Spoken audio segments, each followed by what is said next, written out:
রহমতুল্লাহি বারাকাতুহু। যারা ত্রাণ নিয়ে আসবেন আমি তাদেরকে বলতে চাই, যারা বন্যার্থ এলাকায় আসবেন তাদের একটা জিনিস খেয়াল রাখবেন যে আপনারা রাস্তার পাশে দিয়েই চলে যাবেন না, আপনারা একটু ভিতরে নৌকা নিয়ে ভিতরে যাওয়ার চেষ্টা করবেন।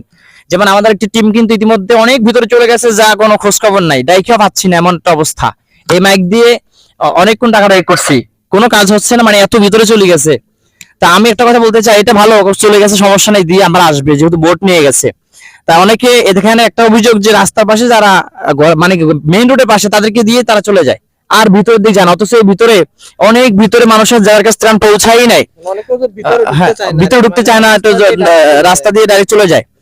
তো হ্যাঁ, এটাই অভিযোগ আজকের সারাদিনে, একটাই অভিযোগ বেশি যে হুজুর রাস্তার পাশে যায় তাদেরকে দিয়ে চলে যায়, আমাদের ভিতরে কেউ আসে না, আমরা কিছু পাই না।